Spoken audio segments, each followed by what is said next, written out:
Hello, this is the Stories Beside channel. I release videos every day for you. Subscribe and click the bell. Noah Beggar was in the Special Forces. He was sent to all sorts of places and even to hot spots. His friends died before his eyes. In their place came other people, and they did their duty, realizing that this is their job. But, as they say, everything comes to an end, and Noah's service ended. It happened after one mission, where he was badly wounded. He already then realized that after such a wound, he belonged only in the civilian life. After leaving the hospital, Noah returned to his town. He went into a familiar yard, where he ran as a boy and breathed in the familiar air. Almost nothing had changed, only his mom was gone. She died 6 months ago when he was in the hospital. Her heart had failed, though she had called him often then and told him that she could no longer live without her beloved Vanishka, her husband, and Noah's father. His death, she never forgot. She was probably just living out of habit by now, and he could see that she didn't want to do that. He walked into the apartment, and his heart ached. Nothing had changed.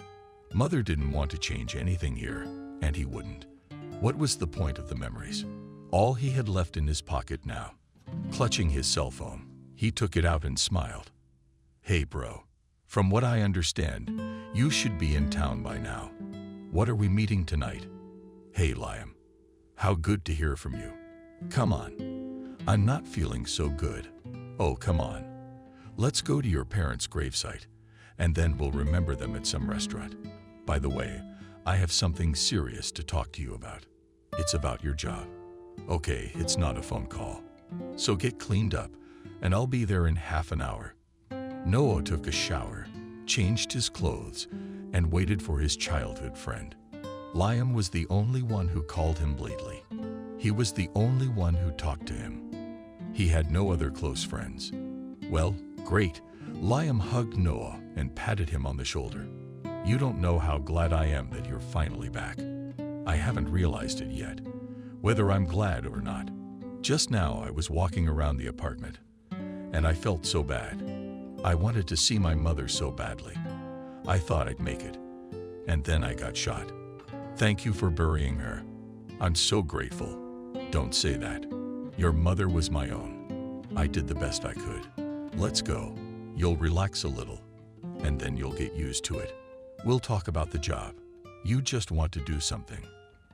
They sat in the restaurant, drinking and eating, and Noah could feel the tension letting go. Either he was relaxing a little, or it was the alcohol. "You're gonna join my department. You're gonna be an operative. I need guys like you in my department. I think you'll do a great job.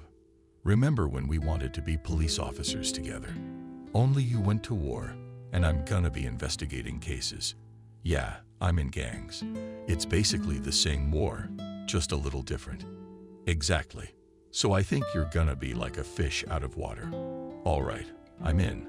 Tell me, what do you think about when you're starting a family?" "I haven't found the one person I want to marry yet.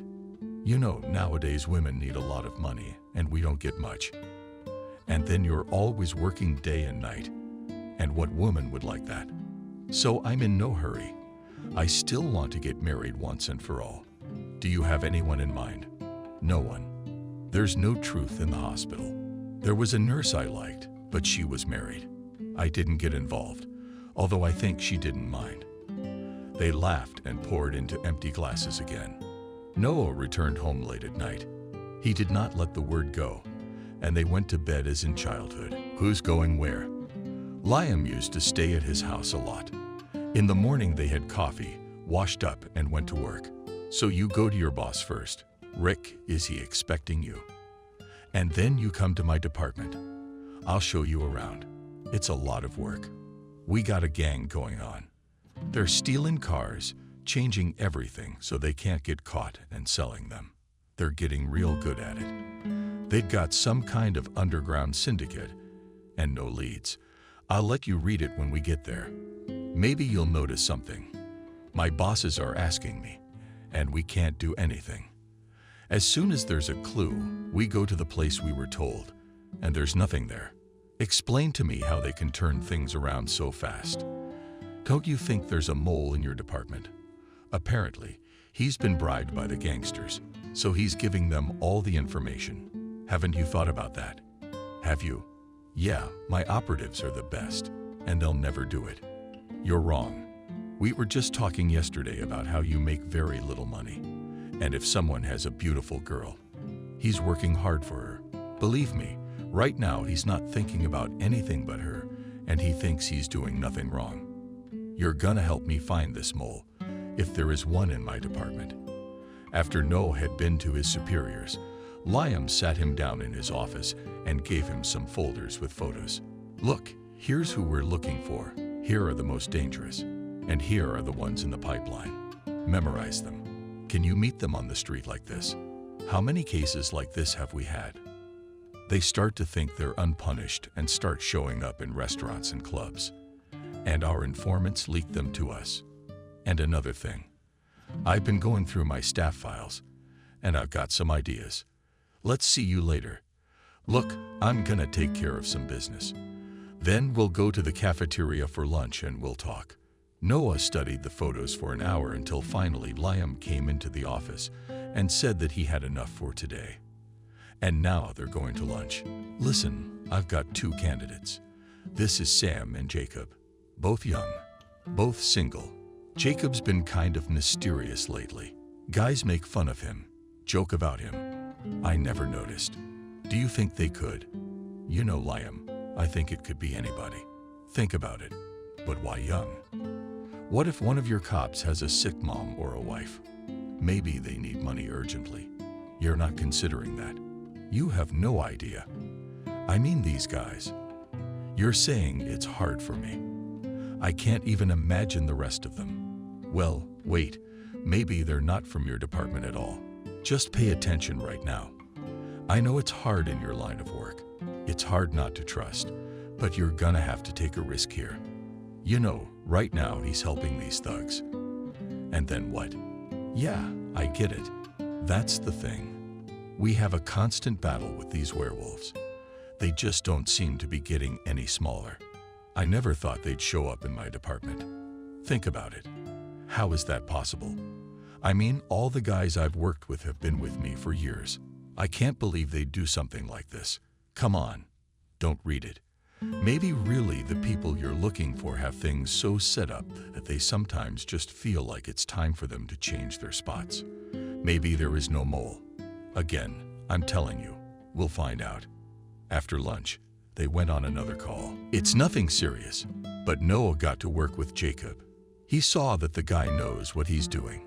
He didn't talk much, but he got it right. That's the kind of guy he liked. Now he understood Liam well enough to see how hard it was to have a traitor in a job like this. I've heard a little about you from Liam. They say you're an expert in the military. Why did you leave? Wounded, badly wounded. So I couldn't serve anymore. But I like it here. So I think we can work together. Do you have a family? No, not yet. I realize that it's time to get married, but I haven't found the one and only woman with whom I'd like to tie my life. Are you married? No, not yet. I'm still looking. I met a girl here though. I like her, but she's probably not right for me. She's used to a life of luxury, and I can't give it to her, so I guess I'm screwed. What about the saying, there's no such thing as a happily ever after? That's just a saying. It's really not that simple, but I'm not giving up hope.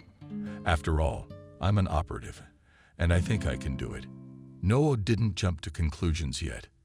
He saw that Jacob was absolutely calm, not nervous, although people are different and behave differently. What about the theft? Did you find out anything? As usual, no one saw or heard anything. Not even the old ladies at the door. Thieves have learned to steal without being seen. They pick a special time, knowing people are at work, and the grandmothers are probably at the clinic or making lunch for their grandchildren. You're right. It's probably just another cold case, but she's the guy for tonight. What do you think? What do you think of him? It's too early to tell. The guy's smart. He knows his business. That's all I'm gonna tell you for now. All right, Noah. But I'm glad to have you by my side. You're the one I can trust. The next day, after a small meeting in Liam's office, Noah stayed behind because there was nothing for him to do. They sat in silence, thinking about their own things. I'm called to the prosecutor's office again today. I'm fed up with these thefts. It's a real nuisance. So I'm going to get my ass handed to me today. But I guess I'm getting used to it. Yeah, come on. I think it's gonna be okay.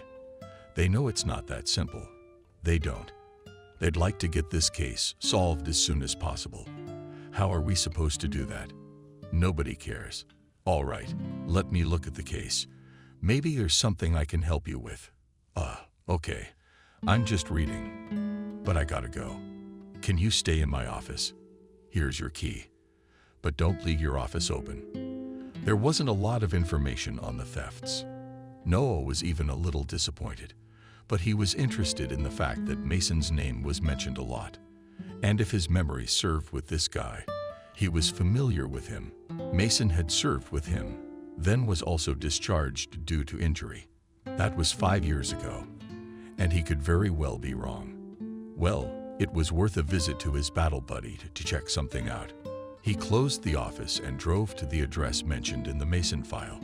Wasn't home, but he got his wife's phone number, introducing himself as a battle buddy and just wanting to see a coworker. The wife likely didn't suspect a thing and immediately gave the phone number. Coming out of the entrance, Noah immediately dialed the number. Hello, he heard a familiar voice, so he was not mistaken after all. It was him. But hello, Rock. How you doing? You're Beggar. Are you here for a visit or are you here for good? I haven't heard from you in a while. I have other more peaceful things to do. Well, let's meet and I'll tell you all about our affairs and listen to yours. How about it? I'd love to. Where and when? Let's do it now. I don't care where. I don't care. They arranged a meeting and Noah went home to change. He didn't want to be in a restaurant in jeans and a t-shirt. He saw him right away. Mason hadn't changed much, but he put on a little weight. He was still in shape. But hey, Beggar, how many years? How many winters? 5 years. I see you're doing pretty well. What do you do? You know, Noah, let's just talk to you like good buddies. I don't want you interrogating me.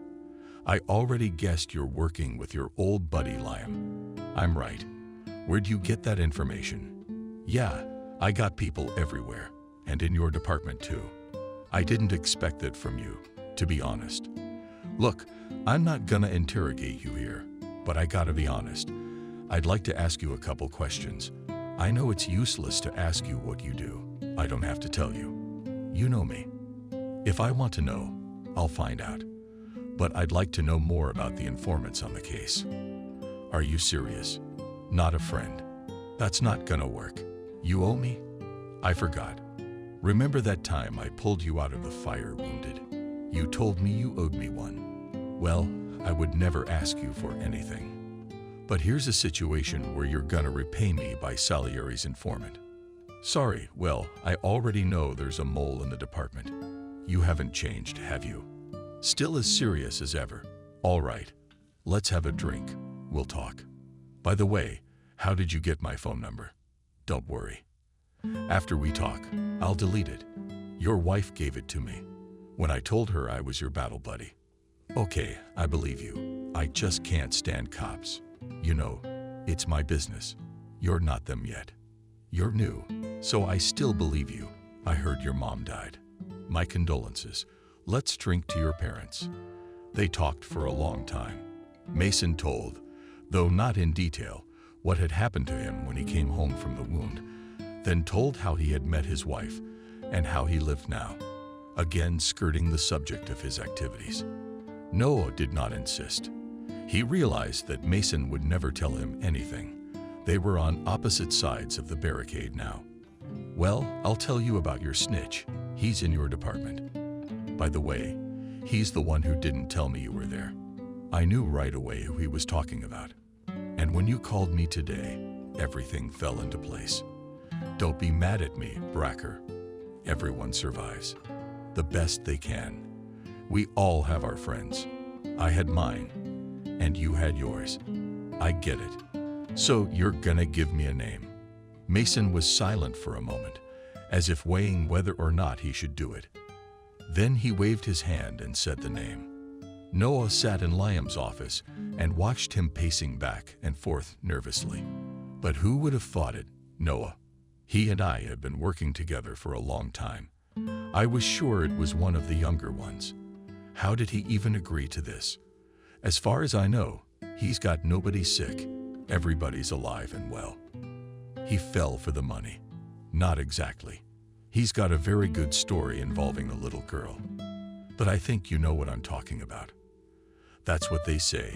Gray hairs, black hairs. How's that? But that's how they got him. Then they offered him to work for them and threatened that if he didn't accept, they would find out about it here. In the family, of course. You can imagine how they cornered him.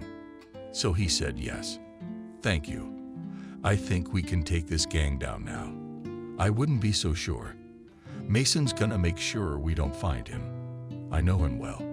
Besides, I understand you didn't have any charges against him at the time. Of course there were.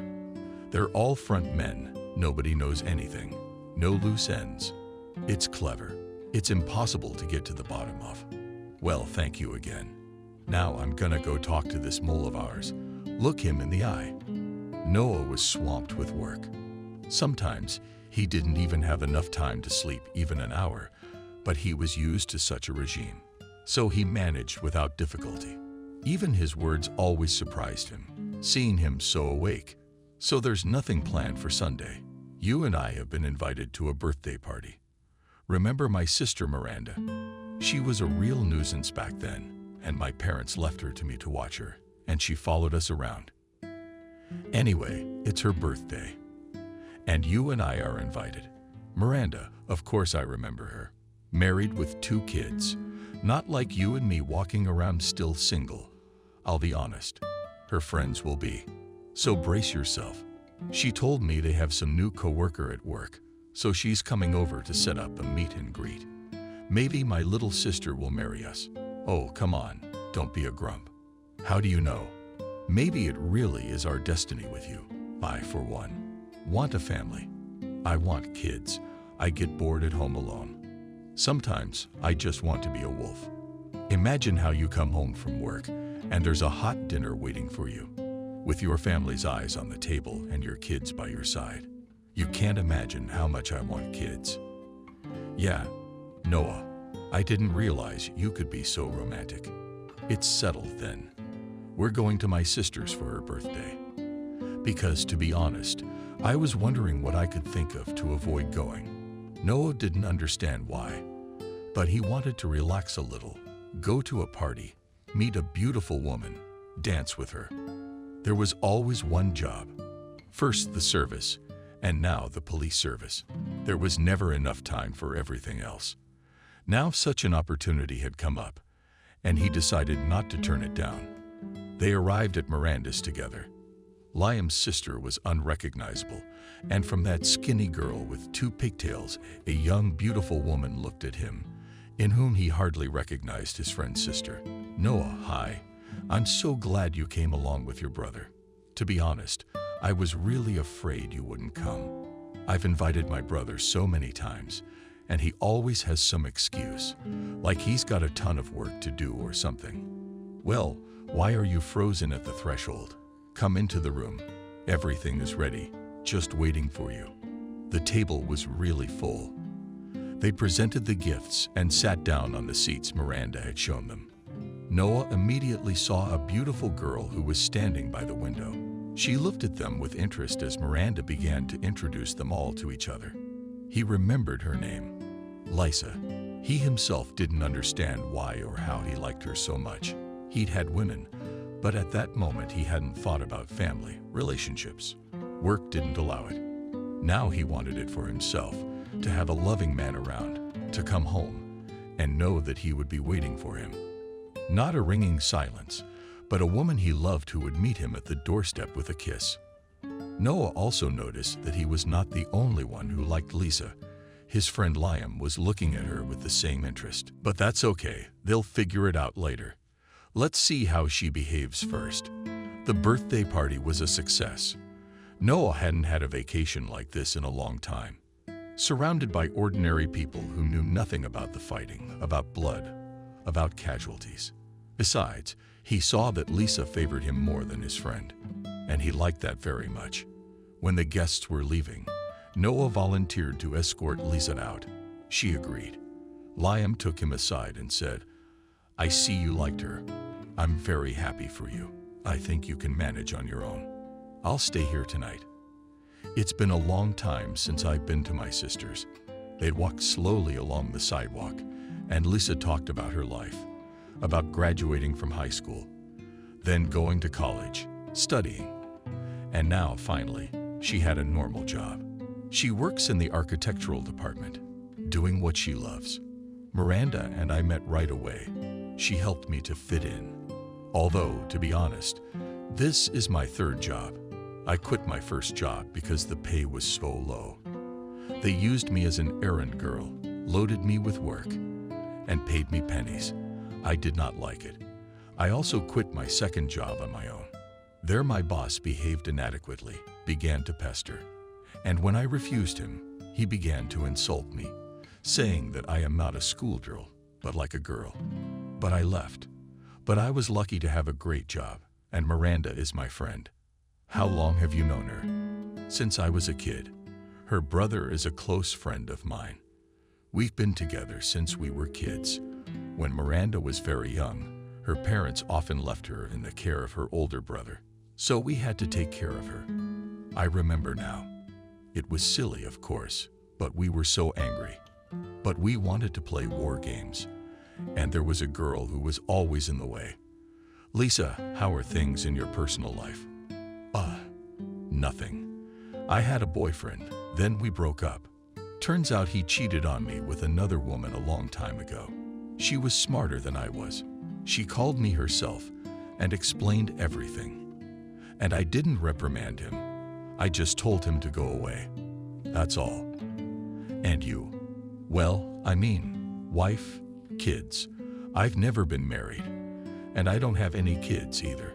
To be honest, I haven't had time to think about it.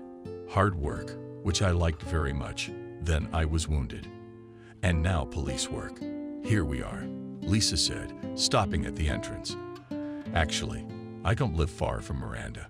We get to work together. Noah realized that a girl like Lisa should not expect an invitation for a cup of coffee on the first day of their acquaintance. But he didn't want to insist, so as not to scare her with his eagerness. And he had to take her phone number because he wanted to see her again. "Lisa, give me your phone number if you don't mind. I'd like to take you out." Lisa smiled and dictated the number he had written down. They said good night to each other, and he went home. It was a long way home, and it was time to get a hitchhiker, but he decided to walk a little to get the alcoholic vapors out of his head and to think a little. He was thinking about Lisa, of course. They must be about 10 years apart. No more, but that's okay. He's still a man, and she's not a girl, probably wants a family and kids by now too. It's easier for a man in that sense. If he's ready, he can make a child at any age. But with women, it's the other way around. When the time comes, she can no longer give birth. Lisa liked it a lot, and he didn't like it the way he usually does, just to meet for once. But the rare 2 times, there was something more serious. He wanted to see her all the time, but it was too soon to think about that. We need to get to know each other, and then we'll see. The next day, Noah was in Liam's office at 8 o'clock sharp and watched his agony with compassion. As he realized, his friend had not stopped yesterday, but had probably been drinking more, and now it was pitiful to look at him. He was in great pain, and his complexion was closer to green than normal. "Why did you drink more last night? I knew it would be bad in the morning. Did you feel bad?" "No," nodded you. "I know your heart's in the right place. I was hoping Lisa would choose me over you. I'm upset." "Well, don't worry about it. I was just a little upset last night. Miranda really promised me yesterday that she would marry me. I believe it. Now let's talk about work. You've seen today's reports. Well, Go to the address and leave. Take one of the guys to help you. You come back and report to me later." Noah didn't like his friend's word to report, but he did not say anything, although he realized that he still holds a grudge against him for Lisa. But it would pass. I guess the wine vapors haven't left his head yet. That's why he's angry. He was working with Jacob again. He didn't know why, but he was comfortable with him. He answered his questions calmly. If he didn't understand something, and it was different where he was stationed, it's different here. So he asked him how to act in this or that case. He liked that, even explaining, he did it intelligently, without any skeptical remarks or surprise. Everything was right. And so it was easy and comfortable for the two of them to work together. True, he exaggerated a little about the ease and comfort. The work of a policeman, of course, does not consist in that. They arrived from their assignment in the evening. Jacob offered to have coffee, and Noah agreed. They sat in the office and talked about how they would act tomorrow. When the door opened and Liam came in. "I don't get it. Why are you sitting here?" "I'm waiting there with a report, and he's here singing coffee." "Come here." Noah silently put down his glass and got up from the table. Right now, he wanted to grab his friend by the chest and give him a good shake. But he knew how to keep himself in control and didn't do it in front of strangers. Liam immediately realized that he had said too much. He quickly left the office. Noah followed him. He raised his voice at me once more. "You'll see what happens. I'm not a puppy to be trained. I hope you understand me. I just got here 5 minutes ago. We thought we'd take a little break to coordinate a plan of action. Then I'd come to you and report back." Liam burst out noisily. Then sat back in his chair and looked at his friend calmly.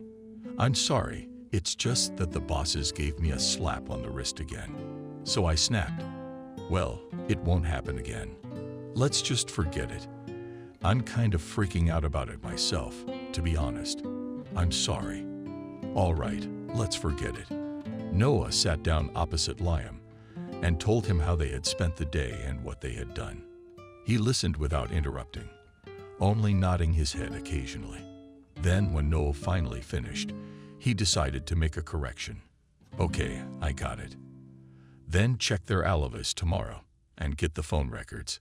They sense something's wrong. It's probably either the wife or the mistress. I don't think his partner was set up like that. Besides, from what I understand, he and his wife are talking about divorce. Then she'd be left with nothing. It's a trivial story. It always is. We need a motive. Here's a lead. We'll take it from there, but we'll see." Noah wanted to say he didn't believe his wife was guilty because he saw how upset she was. No matter how good an actress she was, it was impossible. Or Noah was a bad judge of character at home. When he relaxed on the couch and remembered that he'd been trying to call Lisa all day, but he hadn't been able to. He'd been busy. Now, looking at the time, he thought it was probably too late, but he decided to call. "Hello? Lisa, hello. I'm sorry to call you so late. I just didn't have time to call earlier. Are you still awake?" "No, I'm glad you called me. I don't go to bed before 12 o'clock, so don't worry. How are you doing? How's work? You sound really tired." "A little. I wanted to invite you to a restaurant, but I'm afraid I'll be busy soon. Let's schedule it for this weekend. Is that okay with you?" "No, Noah. I don't mind." They talked for a while, and then they said good night and passed out. Noah, it felt so good that he couldn't understand his state of mind. Lisa's voice mesmerized him, and he was very happy when she agreed to meet him. He felt like a teenager when the girl he liked allowed him to kiss her. His heart had beaten the same way then. He smiled, then, remembering how the day had gone, frowned again. Now he knew for sure that his friend had liked Lisa too, and he couldn't get over it. That she had chosen Noah over him was something they had already had once in high school. They liked the same girl they wanted to date. The girl chose Noah, and Liam took offense. But then they talked and decided that if they wanted to stay friends, they should respect each other and be happy if a friend was happy. Apparently, she, Liam, has been reeling again. But it will pass. He will calm down and everything will be as before. And so it was the next day. Liam behaved as usual, as if they had no conflict yesterday. And Noah understood his friend. He didn't hold a grudge. Couldn't it have flown by? At the end of the day, Noah decided to visit Liam, to tell him he was on his way home, and to ask if he needed a ride. He remembered that he had recently complained that his car had broken down and was in the shop. "Noah, let's go fishing. We'll pack up today and leave early tomorrow and have a good night's rest. I don't want to go home alone this weekend. My sister wants me to go to the cottage, but I don't want to go with them. I realize they have their own family. I don't belong there. I can't. I've got a meeting scheduled, so I can't not go. It's a work thing." Noah didn't want to upset Liam anymore. I remember he'd just recently gotten over the fact that Lisa didn't choose him. It's a work thing with the CI. Lying to a friend was unpleasant, but realizing he'd be totally upset when he found out he was going on a date, and you can't cancel. No, he only has time tomorrow. Then he's leaving. Then I guess I'll go to the cottage. I can't stay home alone. Why don't we go to my place? We'll have a drink. You okay? Yeah, I was planning to get some sleep. So I'll go home and I'll be happy to drive you. By the way, Liam, don't you think you've been drinking a lot lately?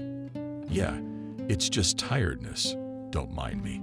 Let's at least go home. You're ditching me.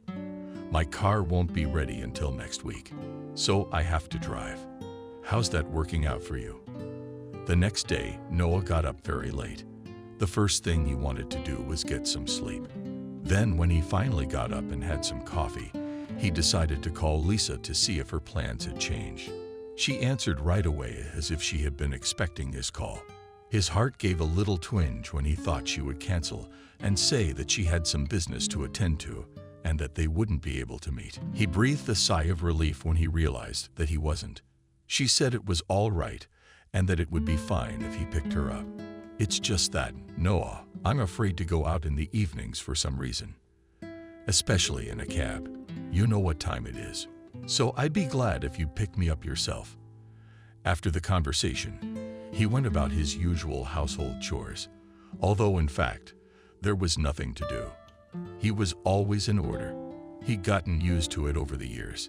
Discipline was the first thing a soldier needed. Time stretched like rubber. And he waited for the evening. The restaurant was quiet. He had taken Lisa to the place where he and his friend had recently gone. He liked it very much and decided to invite her there. She was looking around with interest, and he only had eyes for her. She was wearing a beautiful black dress, and her hair was arranged in a beautiful style. She looked even more beautiful to him like that. "Lisa, where are your parents?" asked Noah to start the conversation. "They live in my village. When I went to college, I didn't see them much. Now I visit them. But to be honest, I have a strained relationship with them. They can't forgive me for trading the village for the city. Now they're nursing my brother's grandchildren, and they're happy. I call them sometimes to tell them I'm doing well. That's all. Where are your parents?" "My mom died over 6 months ago, and my dad died a long time ago. My mom told me right away that she couldn't stay in this world for long without her beloved husband, but she still tried to live for me. It's a terrible thing to lose a parent. But let's not talk about sad things. Tell me about your job. Do you like it?" "No, not about work. Let's talk about something else. Besides, I suggest we have a drink." And Lisa said yes. The evening was delightful. Lisa talked a little about her childhood, how she and her friends dreamed of meeting a prince, of course, on a white horse, and how happy they would be. "It's true that I haven't been happy yet, although all my friends have been married for a long time. I'm the only one who's preoccupied with my career. I guess your time hasn't come yet, but neither has mine. I didn't really have time for that. It was work. And now, I'd like to have a family and children myself." Lisa blushed. Noah was very good with her and even flashed the thought of inviting her to my house, to continue the banquet, so to speak. But then he decided not to hurry, so as not to scare Lisa away. Although they are already adults, understand perfectly well that a man and a woman can want each other. Besides, if they could see that they liked each other, Noah could see that she liked him. Finally, they began to pack up. They paid their money. Noah put her in the car and drove her home. He didn't want to leave her, but he couldn't insist on continuing. Lisa must have decided to take the initiative herself, because when they reached her house, she offered to have tea with her. "It's just that I have very good Indian tea. Come on, I'll buy you some." Noah went. He didn't hesitate for a minute. He followed Lisa right away. They woke up together. Noah hugged Lisa and asked if she would treat him to some delicious Indian tea today, which they hadn't gotten to yesterday. She laughed and smacked the mule on his cheek. Noah felt like an electric shock, and they got things going again. They ended up spending the whole day in bed, only it was late in the evening. Noah started to get ready to go home. "I'm sorry, love, but I've got to go to work tomorrow, so I need to get some sleep. If I stay here, I know you and I won't be able to make it." Lisa laughed, agreeing with Noah. Besides, he wasn't the only one who had to go to work. Noah arrived at the department in a good mood. He'd had a great weekend. Besides, they had agreed to call each other in the evening. Now he was ready to move mountains. "I can see you had a great vacation. So how was the meeting with the informant?" At first, Noah didn't even know what Liam was talking about. But then he remembered and smiled cheerfully and said it was excellent. "And how was your time?" "Not so good. I thought I'd go to the country with my sister. Didn't work out. Their kid got sick, so they didn't go anywhere by themselves. I sat alone, wheezing, just a little bit. So, despite my judgmental attitude, I still thought you'd come to see me on Sunday. I was expecting you. But I guess you were busy on Sunday too. Tell me about it." "I met a girl." Noah nodded. "Actually, they're adults now. And they're friends. It wouldn't be nice to keep things from a friend." "Yes, I've been seeing Lisa, and I know it's not pleasant for you. But I don't see the point in hiding it from you. I figured it out myself, so I shouldn't have lied about the informant." "Okay, it's your own fault. I acted like an asshole.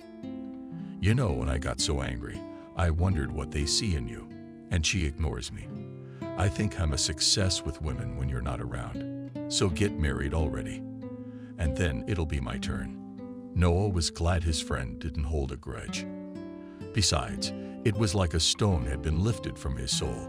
He never liked to lie. The week at Noah's place had flown by. Work during the day and meeting Lisa in the evening. He was falling in love with her more and more. He also saw that she liked him too, and that she was having a good time with him. So they met for a month. Noah saw that it was time to talk to Lisa. "Really? Lisa, come to my place. I understand you're renting an apartment. Let's just live together. Besides, maybe I'm in a hurry, but I'd like us to get married. You see, I'm not a boy anymore, and I don't have time to wait much longer. So I've decided to take the bull by the horns right away." I mean, I would have laughed, Lisa, and then I added, "I'm not a girl anymore. So I'll tell you right away, I agree. Then determine the time when you can get off work, and we'll go with you. We'll apply. There's nothing to delay. And now we'll go to your place and pack your things. I don't want to drag this out either. Don't look at me. I'll help you. The two of us will get things done a lot faster." We decided not to have a wedding, just a night out with friends. Liam was as happy as a boy for his friend, though Noah saw sadness in his eyes. "Don't be sad. We appreciate you. Do you hear me, Miranda? Noah, I'm begging you. Please help me. I finally got you settled in. But I can't get my brother back. This isn't gonna work. Guys, let's find a match for my brother at last. Otherwise he'll remain a bachelor for the rest of his life."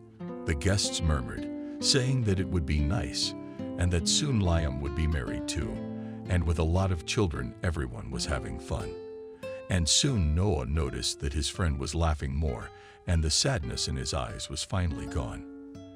After the party, the newlyweds went to Noah's house. Lisa had already gotten used to it, because she had been living there for almost 2 months. She immediately took off her high-heeled shoes and complained that they had been invented by a sadist, so that life would not seem like honey to any woman. Then she changed her clothes and went into the kitchen to make tea. Noah didn't mind it himself. A little of it to drink, because there was a noise in my throat, and they were tired today. You know, your friend was really sad tonight. Only at the end of the night he was having a little fun. I felt sorry for him, to be honest. Liam's a good guy. He just doesn't have much luck with the ladies. But I think he'll be fine. I heard his sister today telling everyone he should get married. And if she's saying that, he's definitely married. You'll see, Miranda's a fine girl and she loves her brother dearly. I think she'll find him a girl soon. Of course she will. I recognize her too. She's the most important person in the office. She's also my friend. So I know what you're talking about. We should invite him over more often. Besides, you probably have unmarried friends besides Miranda. I just figured his sister's a busy person. She's got a family, kids, and we don't have the same problems she does. Well, I'll see who I can set him up with. Things were a mess at work. The bosses came in for an inspection, and everyone was busy working. Noah and Jacob went out on a call. They got word from the neighbors that they heard gunshots, and Liam sent them to find out what happened. Be careful. Make sure you do a thorough check. I can't go with you. You see for yourself what's going on. I'd love to get out of here. I can't stand it. I hate it when they arrive, and everything's upside down. Noah patted his friend sympathetically on the shoulder. By the way, we're expecting you this weekend. My wife has decided to organize a dinner, so come. But it began. As far as I understand, there will be someone else there besides the three of us. So let's not play tricks. I said come, so come. What can I do with you? You're stubborn. If you don't come, you'll come after me. Having arrived at the scene of the accident, they went to the specified address. It turned out that the husband came from a business trip and caught his wife with his lover. It turned out like in that anecdote. She was expecting him only in the evening, and he decided to surprise her. It's not clear which one of them was more successful, but he ended up just grabbing a shotgun and firing it into the air. Liam God, no one was hurt. The gun checked out. It was registered. The man had already regained consciousness and said he didn't mean to kill anyone. Just from what he saw, he decided to scare them both. They questioned the spouse and her lover, who sat pale in the corner, afraid to even look up. It's always like this that makes me want to get married. It's scary that I'll be at work like this, and my wife will bring home guys like this, who then, when asked, can't even say a single word. But this guy's a good man. He didn't aim at anybody. Had the sense not to go to jail for his wife. You're right. It's an unpleasant situation. But I'm telling you, don't think bad thoughts. You don't know what's going on in their family. Things can happen. But to be honest, I don't like this story myself. The only thing I know is that my wife is at work now, so I'm not worried about her. Well, how do you know? Maybe I don't. They're handing in the project today. They've been working on it for a month, and the presentation is today. So I'm pretty sure she's at work. Besides, we just got married. I don't think she's gotten tired of me that fast. They laughed some more at the unlucky lover as they drove back to the department. In the evening when Noah got home, Lisa was already preparing dinner. She was pleased that the project had gone well, and they were all going to get a bonus. How was your day? Anything interesting? Noah told a story about a shooting. Lisa listened attentively, then said, I've never understood women like that. How could they do such a thing? Is it not possible to be honest about everything? To tell her husband that her love is over, that she has met another person, and that she wants a divorce? Apparently, she thinks that this way she'll save the family, but also get pleasure on the side. But it doesn't work that way. Sooner or later, all this will come out. I think so too. Besides, you know how I told you I was seeing a man. Turns out he wasn't seeing me. I was alone. I remember how hurt I was when she called me, and told me all about it. And then, when the pain subsided, I realized that it wasn't my destiny to be with him. I can see it's true now. You're right.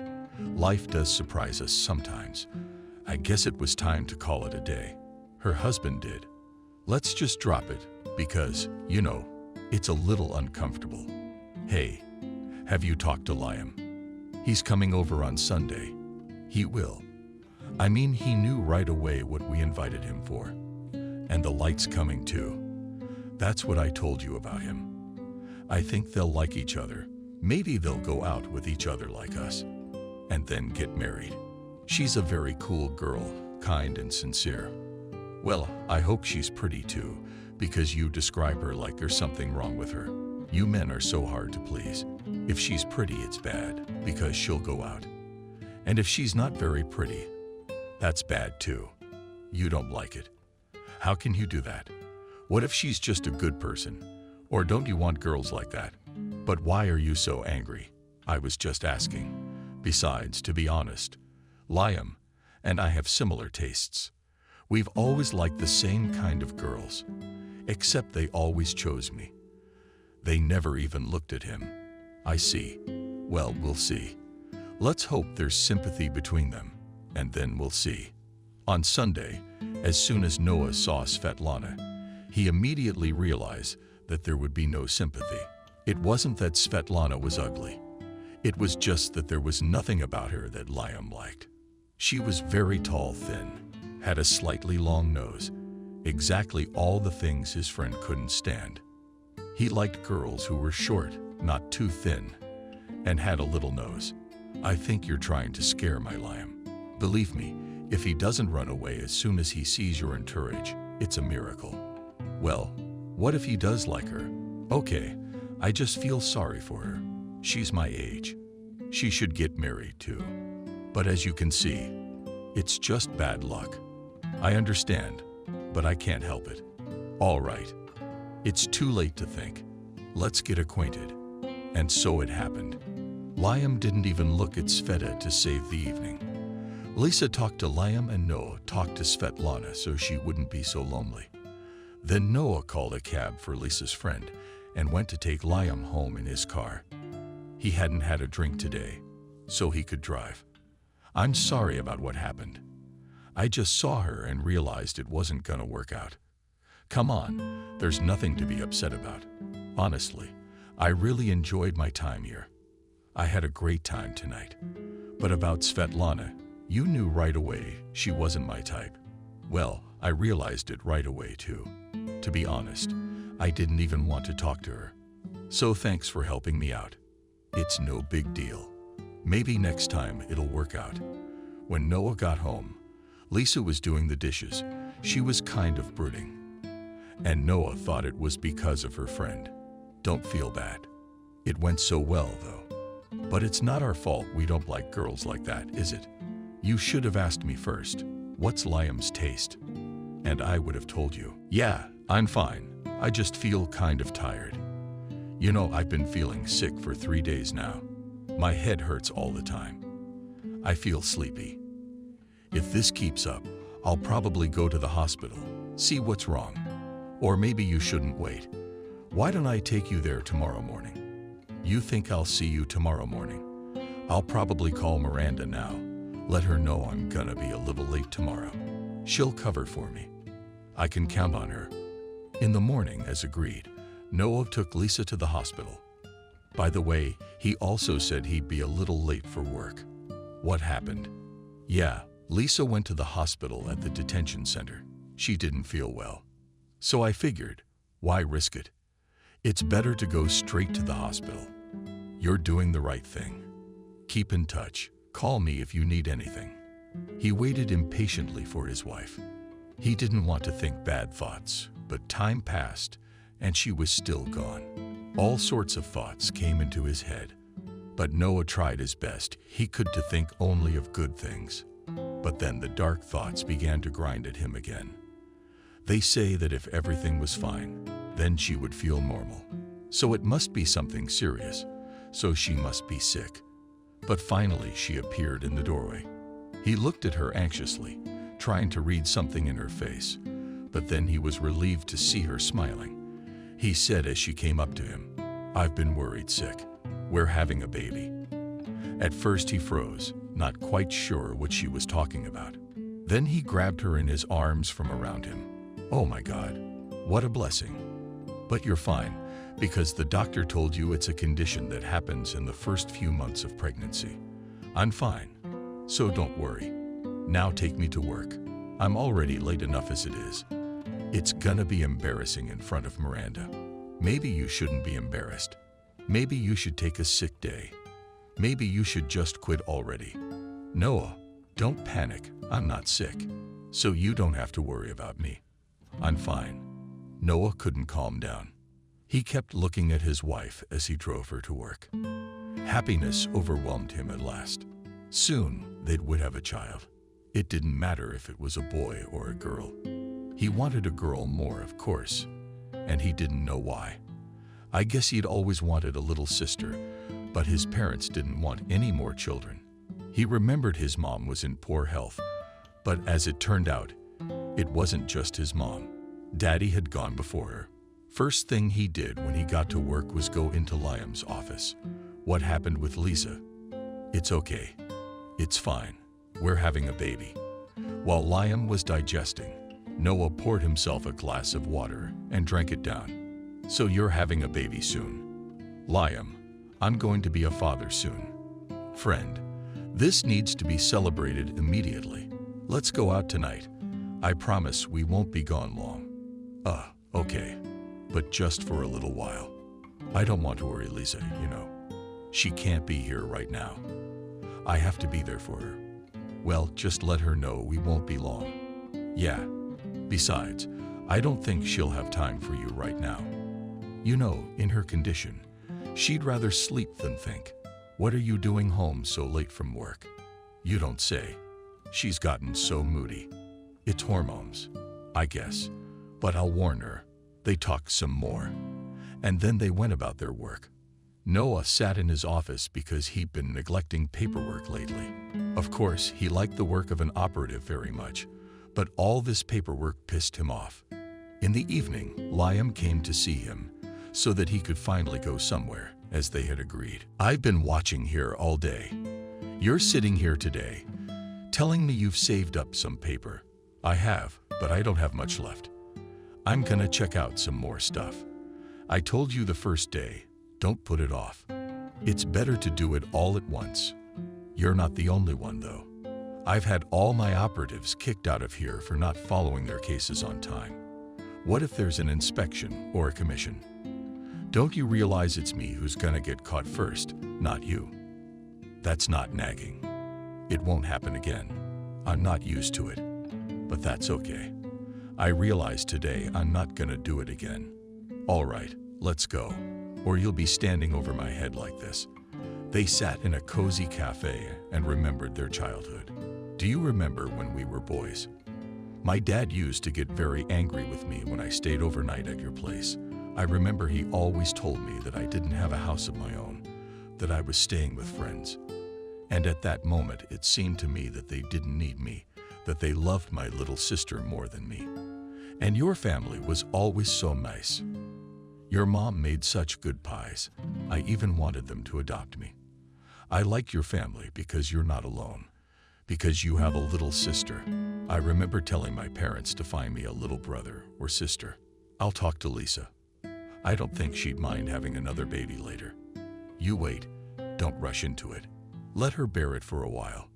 You know how hard it is for women these days, the environment. Does it affect them like that? The main thing is that everything is fine. And then, I think, you'll figure it out on your own. By the way, you called her and told her we'd be late. What about the first thing? I just realized she didn't care. She told me as soon as she got home from work, she'd go to bed. She was tired. Maybe you're working. Well, not to tire her out. Yes, I offered. But she doesn't want to. She likes working there so far. Plus, she and your Miranda are really good friends. I know my sister speaks well of her too. She says that at her birthday party, she brought her over to introduce her to me. Thought it was gonna work out between us. But you stole my girlfriend like you always do. I'm sorry, man, but she ain't no cow for me to steal her away like that. You saw it. You liked me too. Yeah, you did. I'm just kidding.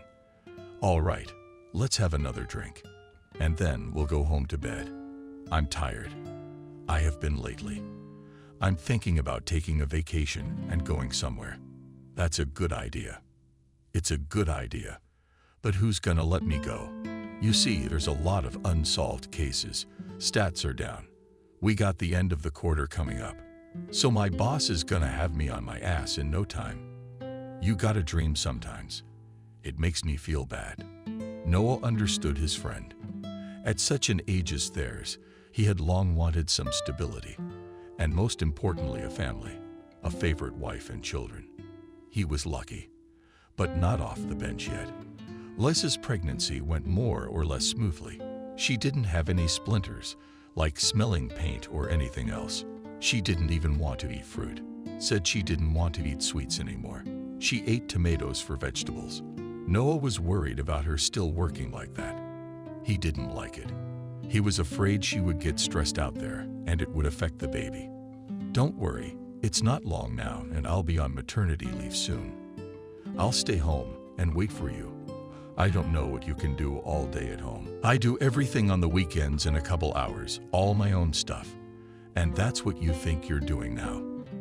And then, when your belly gets bigger, you won't be able to do everything so quickly.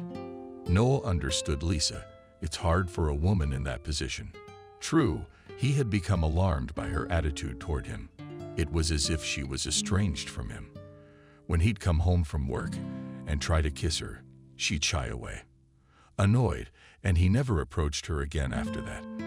This started to stress him out, and he decided to talk to a friend because there was no one else to talk to. I don't know what's going on with her. I even sleep on the couch now. I've become irritable. It's horrible. I've been home for a week now. When she went on maternity leave, she couldn't take it anymore. I don't even walk like this anymore.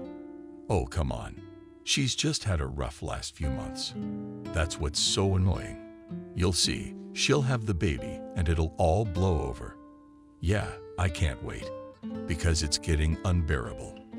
I didn't realize it's not only women and men who have a hard time during such periods. Now I've experienced it myself. Word sympathetically looked at his friend, but did not say anything to distract him. He decided to talk about work. How's it going with that gang of raiders who bomb gas stations?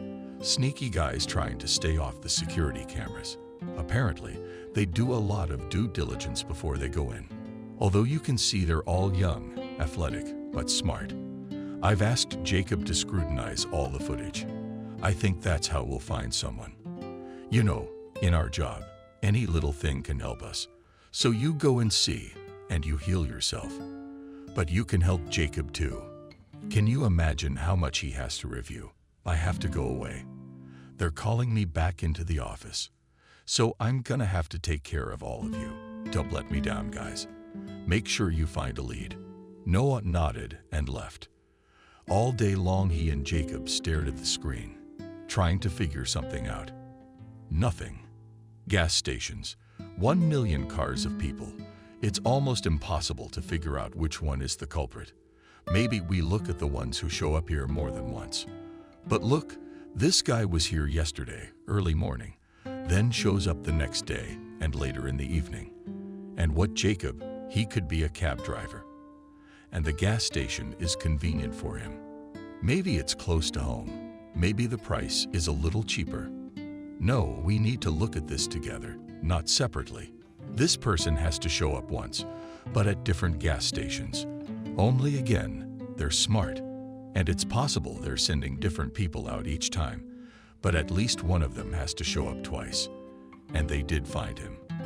A young guy who buys mineral water in the first case and buys cigarettes in the second. There was no doubt about it. It's the guy from the gang that's doing the raids. He's acting too strangely different from people who just come to get gas. He's looking around like he's looking for video surveillance. Of course, he was doing it discreetly, but they saw it and realized it was him. Make a quick printout. Show it to everyone and have them run it through the system.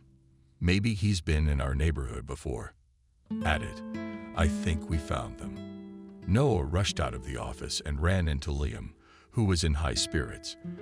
I see it didn't hit you as hard as you expected. However, smiling, he asked his friend. But that's about it.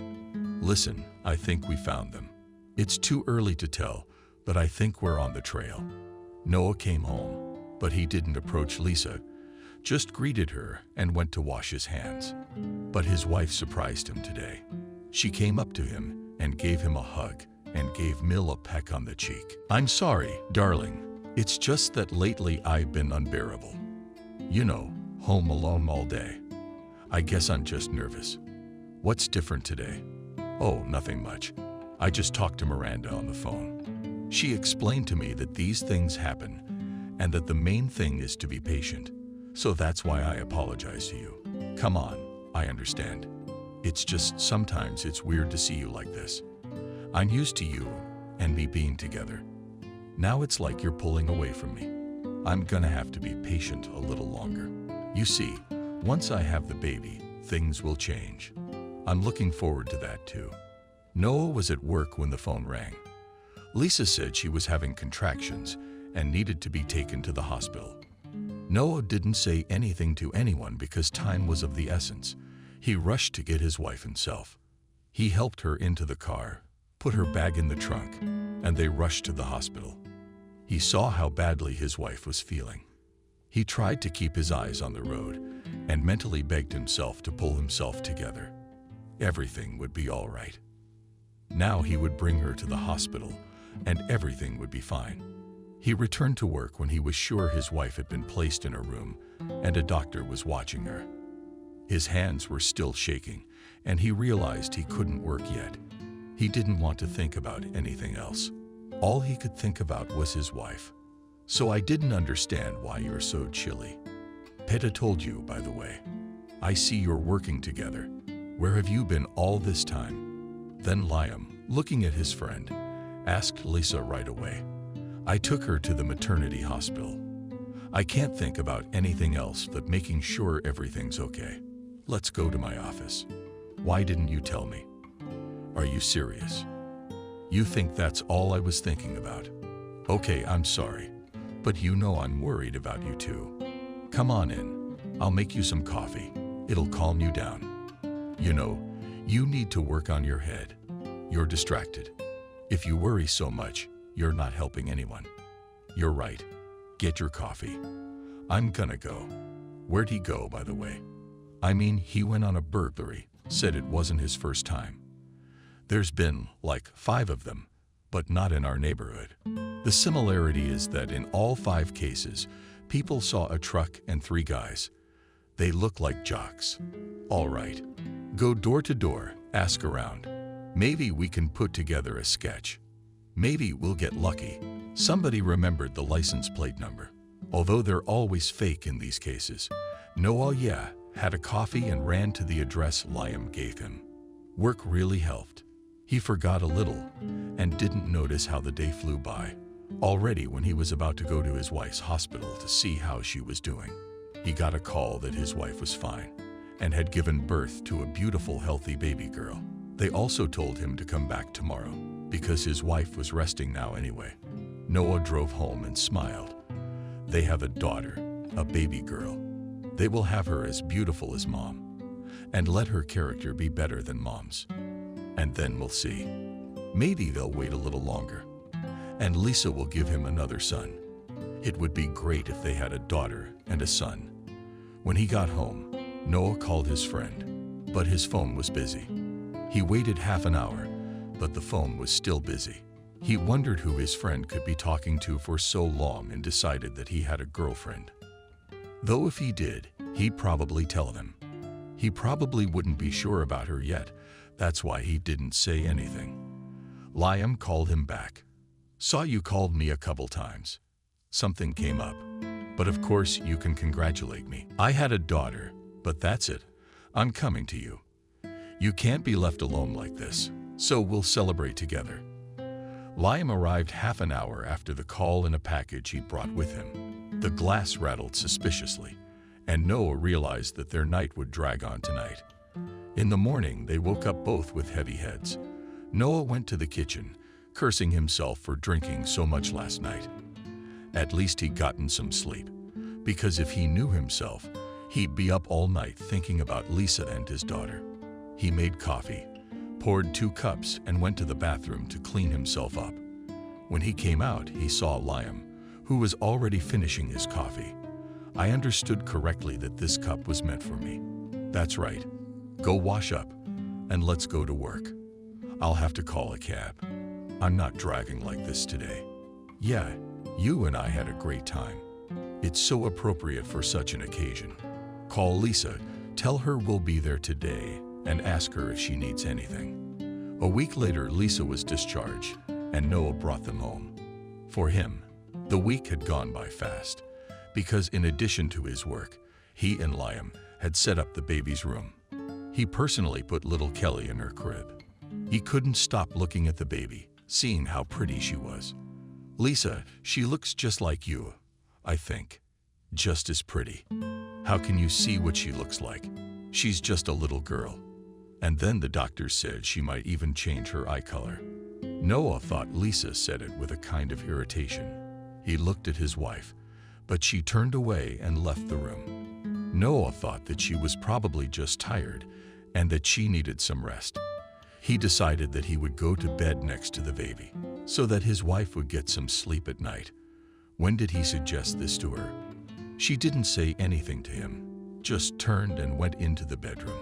It got a little uncomfortable. It felt like she was angry with him. Angry about something. But why? He couldn't figure it out.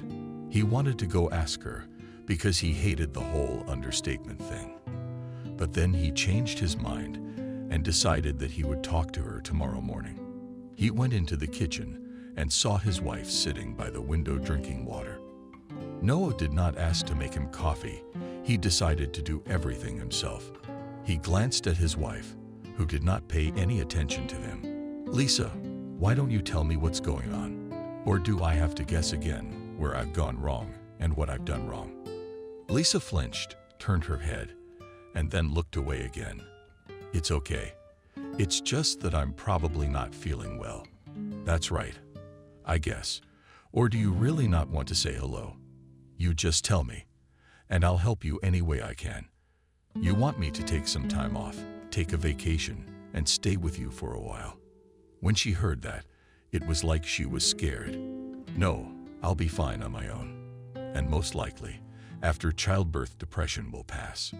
Just don't worry about it. Her words calmed him down a little finally. At least she spoke to him. All right. Then, if anything, you call me immediately, and I'll come to you immediately. It was business as usual at work. Liam was out of sight again. They called the chief. The phone was silent too, and Noah even wanted to call. But then he restrained himself, knowing that if Lisa needed anything, she would dial it herself. And while she's like this, it's best not to bother her. But with each passing day, Lisa's depression grew worse and worse. Noah did what he did, what he suggested, and it all ended in a fight. Lisa screamed at him to leave her alone, that she was tired of sitting around all day, alone to look after the child and do household chores. When they calmed down a little and he suggested taking time off again, she would talk him out of it, saying it would only make things worse. To make things easier for his wife, Noah would rush home from work to be with little Kelly. After such scandals, Lisa's milk had disappeared, and now they were feeding her baby food. He learned to dilute it himself, so there was no problem. He changed her diapers, bought her before bedtime, and then rocked her in his arms and told her stories. Lisa would go to the bedroom, and he could hear her talking quietly to someone on the phone. One day he asked her who she was talking to all the time. She said Miranda because she needed advice and had no one else to turn to. Noah had no idea what else he had to do to stop his wife from being the way she'd been lately. For 6 months now, they've been cat and dog.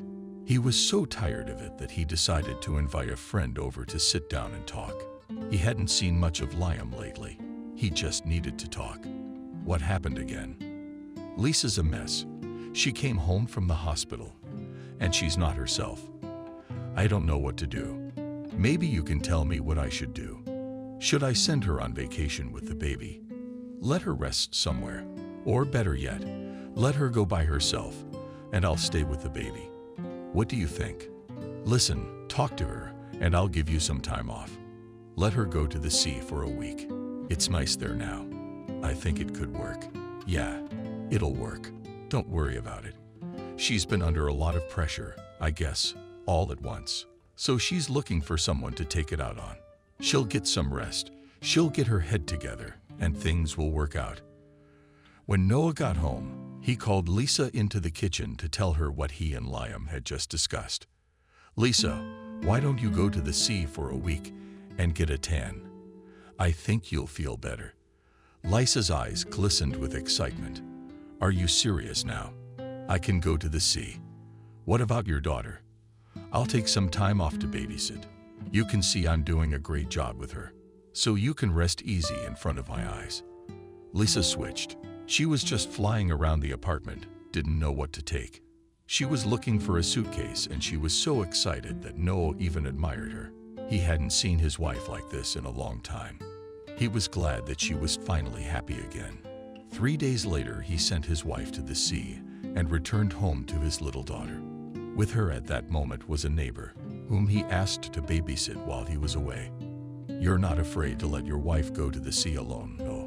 Why would I be afraid? It's just that Lisa really needs some rest. But the neighbor has already gone to the exit, and it is her. Noah did not like it very much. Excuse me, Cindy, what's wrong? I can see you wanted to tell me something, but for some reason you didn't dare. Cindy hesitated at the door, and he realized she knew something. Tell me, please. Don't worry, Cindy. It's a childhood friend of mine. I told him some things. He probably just came to my wife's house to talk to her, to comfort her, to support her. You can see I'm a little rough. Maybe I don't have the right words, but I know how to comfort. That's up to you, but I warned you. It just doesn't seem that way. She didn't finish.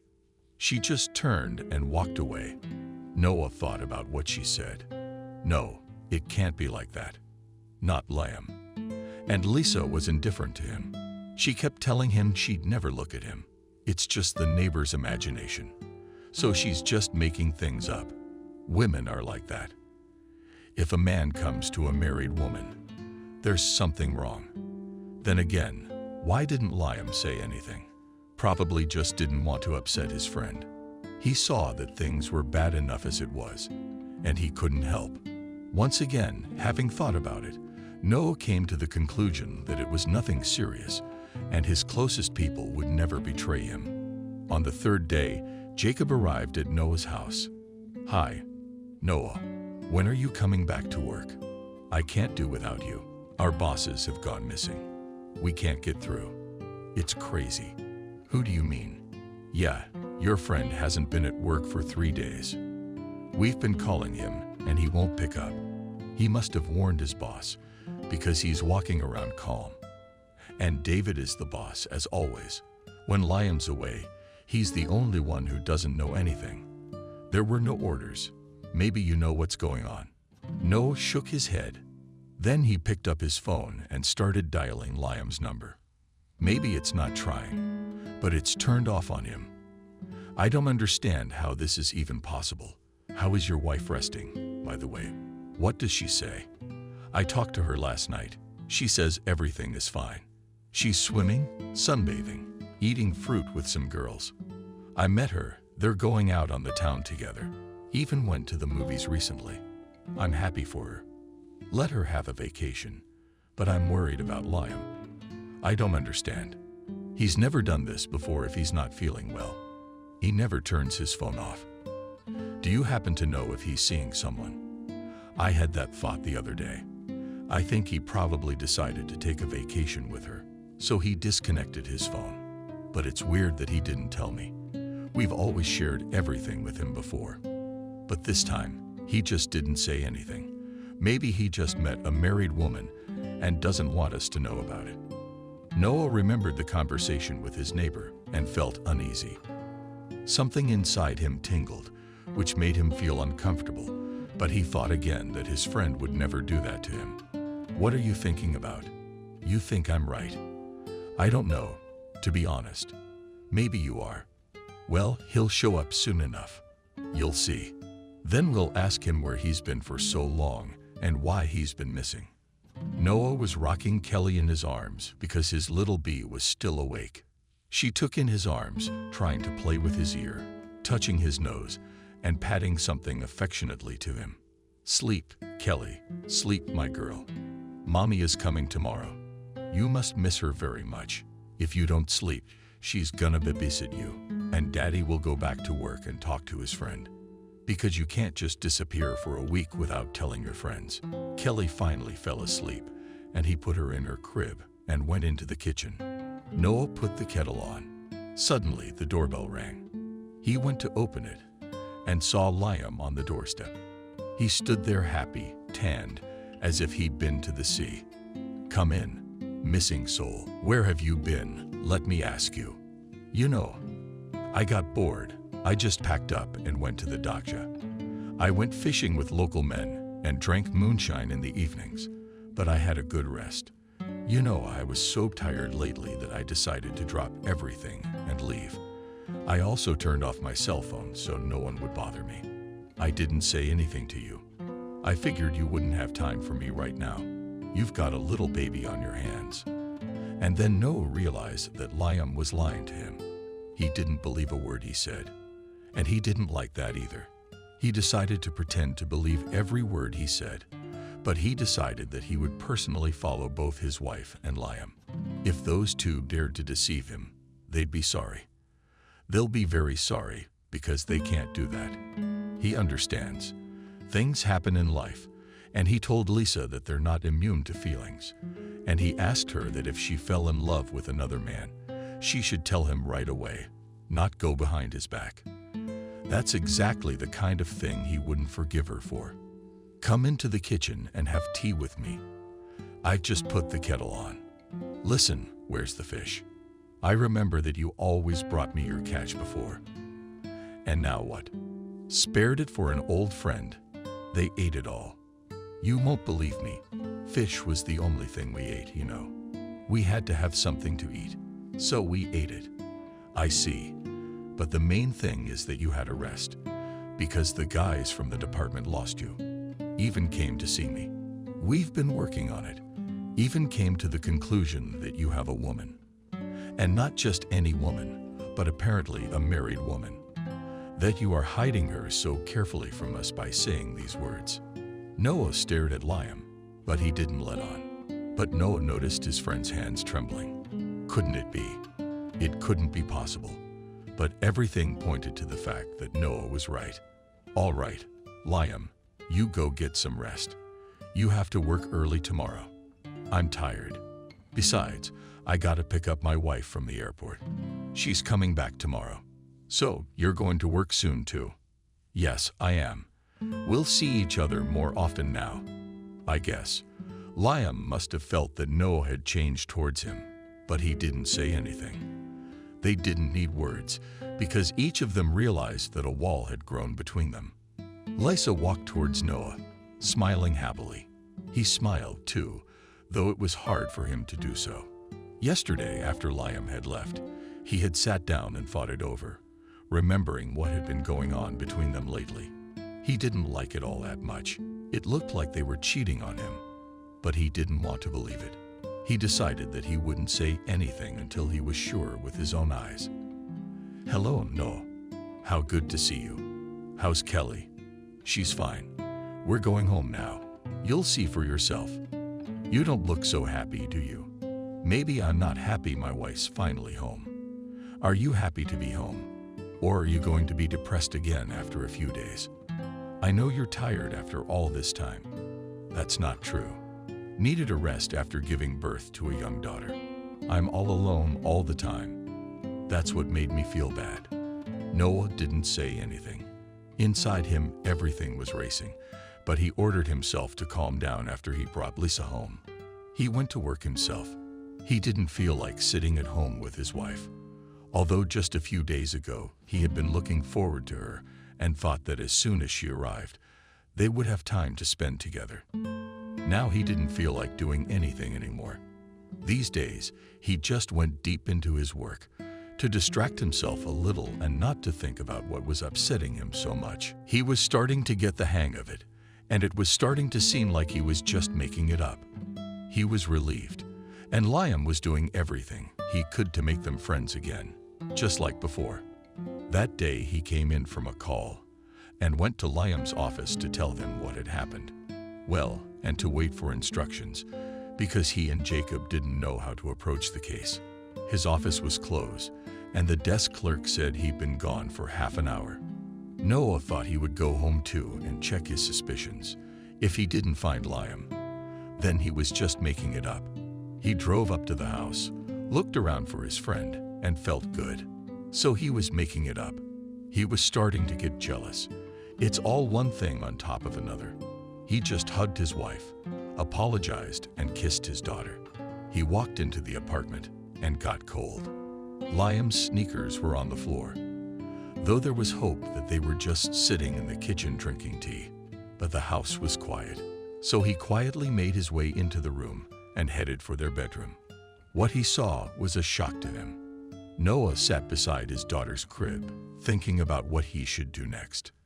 To his wife, he would not give his daughter, no matter what she told him, no matter what she expressed of him. He would not give her his daughter, and that's it. After he saw his wife and his friend together in bed, his first thought was to kill. But then he pulled himself together and went into the nursery to his daughter, who was sitting in her crib playing with toys. He waited for the lovers to finally den and get ready to talk. There was silence in the apartment, and Noah even thought that they had just taken and, like the last cowards, ran away. But then he heard a noise in the kitchen and realized that he had to go and talk. Lisa was putting the kettle on, and when Noah came in, she pretended not to notice him. "Stop playing hostess. Sit down. We need to talk. How do we proceed? I'm not gonna listen to you. I don't want you anyway. You're going to pack your things now and just get out of this house. I'm not gonna talk to you about anything anymore. And I don't want to. You know I hate traitors. Now think how much I hate you." Lisa turned pale, but then, apparently, pulled herself together and said, "Noah, well, where am I going with a small child at night? You're going alone. I'm not giving Kelly to you. Now what you've done to us is your fault. If you'd had the guts to come clean with me, I'd have given you your daughter. I'd understand, and I'd let you go, on the condition that I see Kelly. But what you've done makes me want to kick you out of the house. And besides, I don't want you seeing your daughter, but any court will give me my daughter. A child always stays with its mother.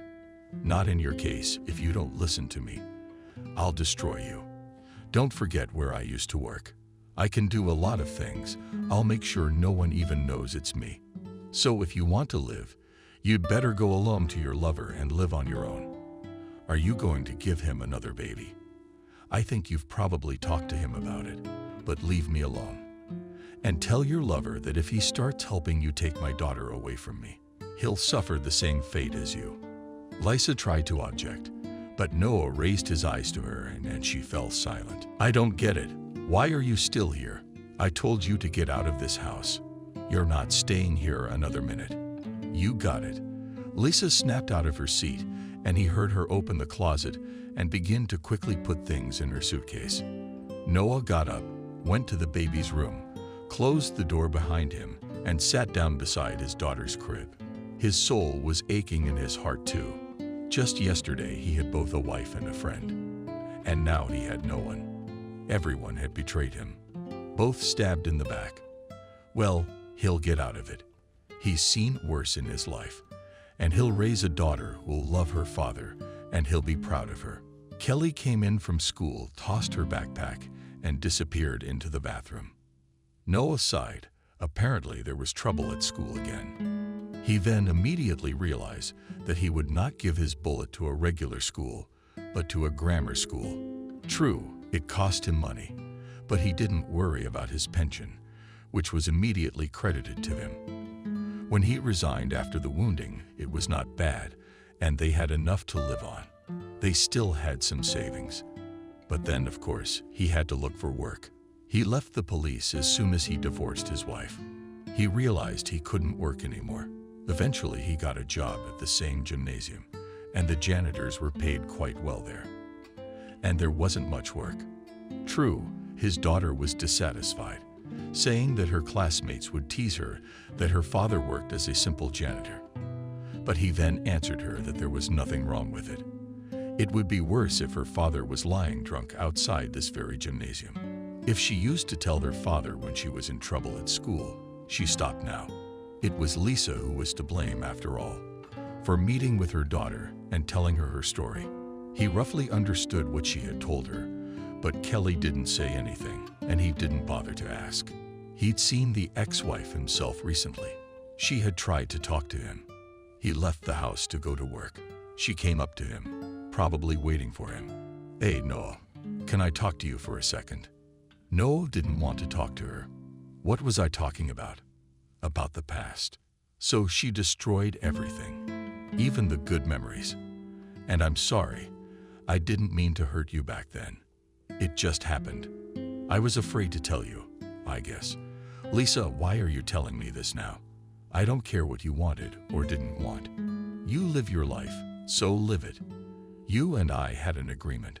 I have no more claims against you. Let's close the subject. I broke up with Liam. Noah was silent. He didn't need that information. The only thing he couldn't understand was why she was telling him. Cancel it, and whatever you want, so we can live together again. I remember you loved me very much. Is it really over? And our daughter, she needs her mom. I checked. You don't have anyone else. You never remarried. Let's try to start over. Lisa, are you crazy for me to accept you after what you did? You certainly have no conscience at all. I was wrong about you. I still can't forgive myself. So go on living on your own. Or better yet, find someone else. Don't touch me and my daughter. You're dead to us. He left then. But he also thought that she would probably meet her daughter. And so she did. He and his daughter had a difficult conversation after their meeting, after which the relationship has deteriorated. Daddy, why did you lie to me? You said Mom left us. Turns out it was you who kicked her out of the house. Didn't Mom tell you why I did that? She said you were overly jealous of her and jealous of your friend. And then you kicked her out. How could you deceive me like that? I believed you. I thought only my father could tell the truth, but you. And you've been lying to me all these years. And now you've taken a job as a janitor. You're embarrassing me in front of the kids. They tease me all the time. And now my mom told me this. I hate you, and don't you dare come near me. It was really hard to hear that. My first impulse was to bring Lisa into the house and make her tell her daughter the truth. But then, after some thought, he decided not to say anything. Why should he? It's his grief. He'll never forget it. When in one moment he lost both his wife and a close friend. In fact, he was not the first, not the last. It was a shame that in the end, he was the only one to blame. From that day on, his daughter stopped talking to him. He didn't know what was going on at her school. She never told him anything. Besides, her graduation ball was approaching, and he realized that his daughter needed an outfit and tried to talk to her about it. Daughter, let's buy you a beautiful dress. I've been saving money for such an occasion, so that you would be the most beautiful in school. I don't want anything from you. I don't care what anyone says about me. I'll wear it to my old dress, though. I don't care what I wear if my whole life is messed up because of you. People at school make fun of me and make fun of me. And you're here with your dress. You kicked Mom out. Thanks, Dad. I don't want anything from you. When I turn 18, I'll leave you right away. I'll live on my own, just so I don't have to see you anymore. She ran to her room, and he could hear her crying. It made his heart bleed. Only he didn't know what he could do to help her. Of course, if he had a mother, she'd tell him. She would have guided him, but she wasn't there. That made it all the more painful. He was even beginning to think that he'd probably done the wrong thing then, that he hadn't allowed Kelly to be taken away. But he felt so bad that he was already alone, and now he wouldn't have his daughter. He may be selfish, but he was only thinking of himself at that moment. Lisa didn't really insist on having his daughter back in his mind. Any other mother would have crawled on her knees for her child, begged, tried to do something. Not her. After all, she hadn't even asked him to let him see her. It never happened. So what do we do now? How to calm her down? If she now, like a hedgehog, released her prickles and does not let anyone near her. She's just like him, isn't she?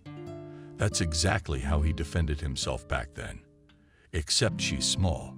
Kelly saved him. Otherwise, he would have done something stupid. She saved him, and he can't help her. He remembered how the day after he'd found out, he'd gone to the police station to write a letter of resignation. He met Liam in the corridor. The one, when he saw him, ran to his office and locked himself in there. How nasty was that? He couldn't believe his friend was such a coward. He probably always had been. Only Noah didn't notice it, or just didn't want to notice it. He wanted to tear it all down then, but he didn't. He just quit and walked away.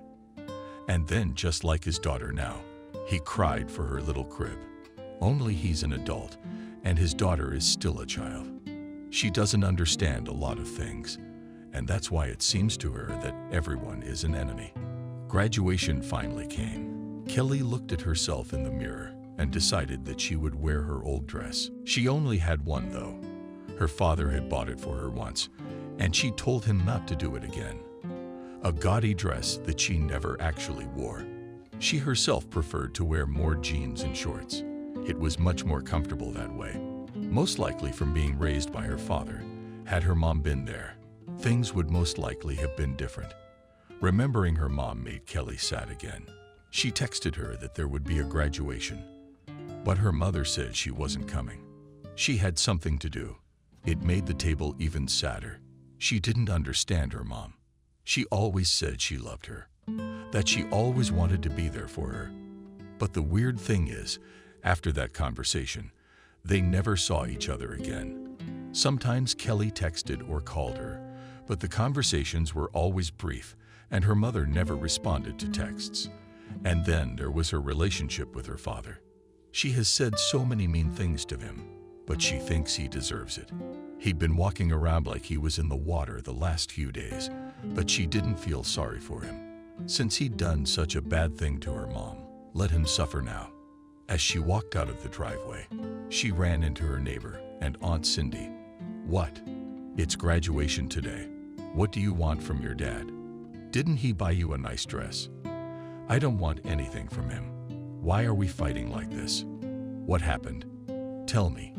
"He kicked my mom out of the house. He always told me she left us. My mom told me everything. What in God's name could she tell you? Listen to me. It all happened almost right in front of my eyes. You're a grown-up girl. If you can take offense at your father like that, then really listen to me. Your mother, while your father was at work, she invited another man home. Noah's best friend, Noah. They went on vacation together. I remembered Noah was so worried about your mother that she was weak after childbirth. She needed to improve her health, so he sent her to the sea. And she and her lover went there. They had fun there while your father was with you. I helped him sometimes. And the day it all happened, he caught them himself. I saw your father's friend jump out of the apartment like a scalded man on the run to get dressed. There you go, my dear, and your mother is a shameless one. Apparently, her boyfriend dumped her, so she decided to come to you again. Only I know Noah will never forgive betrayal." Kelly got cold feet. So that's what really happened. And Dad didn't say anything to her. He didn't berate Mom, didn't tell her how bad she was. He just didn't say anything. She was so ashamed of her behavior that she decided to find him at school and apologize. But she was unable to do so. Immediately, the class teacher came up to her and asked her as the head of the class to help her organize her classmates. Kelly realized that she would not be turned away and decided that as soon as it was over, she would immediately find her dad. Her classmates openly mocked her today, making fun of her dresses, telling her what she looked like and who she looked like. She regretted 100 times that she hadn't listened to her father and come to school in a proper outfit. But it was too late to change anything. She decided to be patient, knowing that it would all be over soon. When the ceremony was over and they were handed their diplomas, Kelly rushed towards the exit to find her father. She ran down the alley, looking around. Suddenly, the boys and a few girls from her class caught up with her. "Where's this poor girl going to pay? Did you decide to change it or what?" "Don't bother, we'll change it for you. But we decided to make it brighter. You're as gray as a mouse in it." Kelly didn't even have time to answer anything as a can of paint was poured over her, the bright red liquid spreading over her dress, her arms and hair. And she looked at the guys and couldn't say anything. It was so upsetting, and for some reason she felt sorry for the dress. Her father had bought it for her. He had tried so hard to choose. He wanted to please his daughter, and they were about to leave. Suddenly there was a call. Kelly recognized her father's voice.